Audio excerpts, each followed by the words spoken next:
Hello everyone, welcome to another episode of Music Theory Foundations. Pop quiz, what chord is this? Is it A minor 7 flat 5, C minor 6, A minor half diminished, or something not listed? If you had said any of the first three answers, you're correct.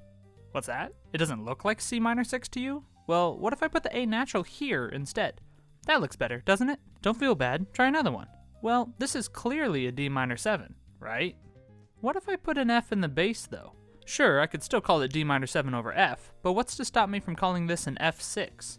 Now, it's not my intention to confuse you with this cold open. Rather, I want to show that what notes are in a chord may not be all the information that you need to identify what a chord is. Many times you will need to consider what notes you have across all the parts of your song, especially in the bass, or how the chord works in context. Let's go back to the first chord I mentioned here. This chord, written as it is, looks like an A minor half diminished, and strictly speaking, it is. However, why does the A need to have a natural sign on it? If we zoom out to look at the key signature of the song, I can see 3 flats, which would indicate E flat major or C minor. Seeing as the song starts with the bass part on C, and C minor would be my tonic chord, it's far more likely that I'm starting on the 1 chord of a song than the 6th diminished. The proper context behind this chord helps put it into its proper place and function. Now, for a more classic example, here is the right-hand part for the first movement of Moonlight Sonata. Specifically, I want to look at this measure right here. The chord changes every single beat, which is kind of neat. So first we have well, if I were to change the order like this, we could call it a B sharp sus 4 chord over a G sharp.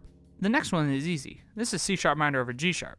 Then we have G sharp sus 4, and finally we have, it's a B sharp diminished over F sharp.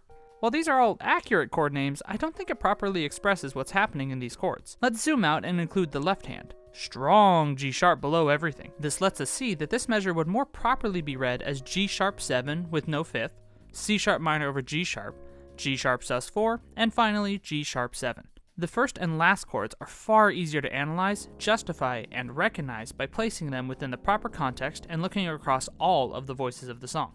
Now, for just a little bit of practice, I will show you 3 chords on screen, and it will be your job to label the chord in the middle with the most appropriate chord name given the context of the chords around it, the key, and what notes are in all of the voices of the chord. If you come up with an answer that's different, it may not be wrong. It may just be that you analyzed it differently than I have.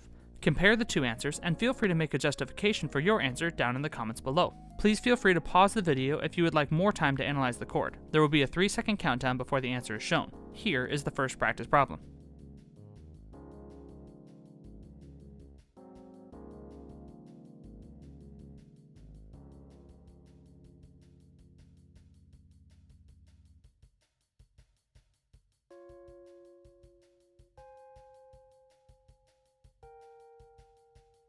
I'll often tell my students that music is art, and people can do art things, meaning that rules won't always be adhered to 100% of the time, and that's okay. Sometimes it's okay to use a chord just because it sounds right. I believe you'll find more success in your writing if you can intentionally choose appropriate chords, rather than just chance your way into a good sound. This has been another episode of Music Theory Foundations. Thank you for watching. A like, share, and subscribe are always appreciated. If you have any questions or ideas for future videos, please leave them in the comments below. I look forward to working with you to build your skills from the ground up.